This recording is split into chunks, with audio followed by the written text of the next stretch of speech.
Good afternoon, everyone, and a very warm welcome to the panelists, some of whom I already know, and of course to everyone who has taken the trouble to join in and participate in the conference. This is Legal Era's flagship annual conference, and as mentioned earlier, it is the 10th year at and where Legal Era has consistently held these conferences, and really a big applause and hats off to Akriti Razdan and her entire team for putting up a consistent show year on year on year, and nothing really changed even when they went virtual.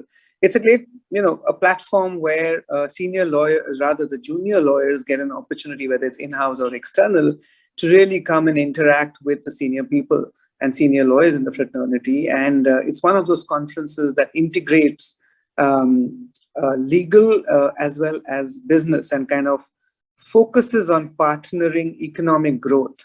And that really happens because the in-house counsels are giving the business perspective, whereas the external counsels are giving the legislative perspective. So it's a great blend of both. Like you mentioned, last year when the pandemic started, I think our focus was really more on what are the challenges. We were just suddenly faced with a whole host of challenges as lawyers, and a lot of webinars happened around what is it that the lawyers should do, what is it that the lawyers are doing, best practices, etc., etc. And I think this year the webinar, they've been far and few because people are quite tired of webinars. However, after a nice gap, Legal Era has come out with the theme, which is very interesting, which is basically what is the trend that has emerged eventually, right? And that's what I think all of us today are going to be focusing on, that we've been in this for 1.5 years now. And where are we headed from here? What have you seen today? What are the trends? How are we dealing with them? And more importantly, going forward, how do you feel this is all going to work out? The theme is also focused on the ongoing pandemic era, the futuristic laws that come out because of new technology, the legal inventions that are proposed or required or in the offing, for ensuring business continuity. And this is one of the biggest challenges we faced last year, that things just kind of came to an halt. And today, we continue to face the challenge of how can we innovate, how can we make different changes to make sure that our customers don't suffer or our own business continues. And of course, lastly, what are the changes in law that will aid economic growth? Since the topics have already been covered, I'm not going to really go through them again, but I thought, being from the IT industry, I should share a very short perspective on what I believe and we believe, when we meet up with different IT industry people, are the new trends that have emerged. So I think one of the biggest things has been that the IT industry would do a couple of things. They would do maintenance, annual maintenance services. They would probably modernize somebody's archaic system, or maybe handle a small aspect of technology, because a large part of technology was always in-housed, and IT companies were seen as aids to that. However, that has changed in the past 1.5 years. Was the change in the offering? Maybe, because from a cost, profitability, productivity, every perspective, yes. But COVID-19 has definitely accelerated the growth of technology. And today, the customer is outsourcing in a big way. So either you have the entire IT infrastructure that is being outsourced to a company, or you have a shell building given to you, and then you're told that you set this building up. So you transfer the lease, you set the infrastructure, the network, you buy the software, you buy the hardware, or you transfer those assets.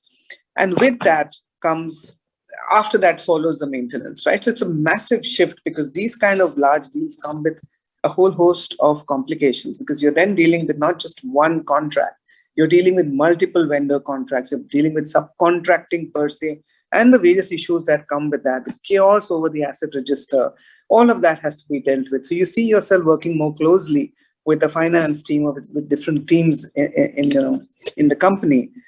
Also comes this whole complex rebadging that is happening. So employees are moving from a particular company to another IT company.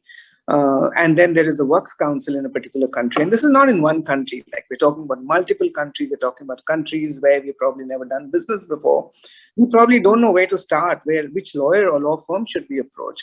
right? And those are also the companies where there are employees already based. So when you rebadge all of them. So there are complexities will come with that.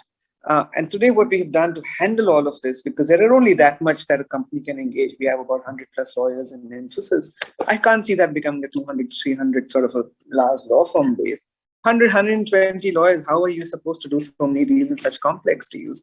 We have then gone on to, not only we, I think the IT industry is seeing more and more of shared services or alternative service providers like LPM becoming a massive business by itself. We have our own LPM services, and we segregate this into different things. One is only in charge of, say, contract management, digital. The other is only in charge of redlining of a particular contract. The third one does just some subcontracting or retail partnering, these kind of smaller vendor agreements, whereas the deal lawyers then focus on the larger deals. The other shift that we see is templarization, automation, etc., has again ramped up in a big way, because that's the only way to deal with this kind of work pressure. Data security is no new news to anybody, really. It's ransomware attacks have gone up. The trend that we see because of that is that the corporates are not getting insurance cover that they used to. Premiums have gone up in a big way. There has been a decrease in, again, a massive way in market capacity. So if your cover was a certain amount, today you're getting half of that, because the payouts for the insurance companies have gone up because of these ransomware attacks.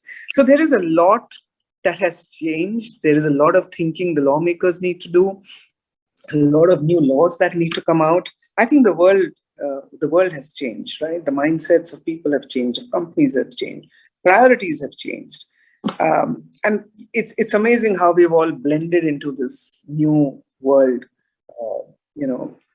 after the initial hiccups and panic and all of that. Today, with our two accidents, we're pretty free and slowly talking about hybrid models coming back to work. But all this has a legal implication, and I think that's what this conference is about. So let's hear from our keynote speakers and from our panel, what is it that they believe is going to be the next step. So with that, I'm going to hand it over to, I think it's going to be Ashish next.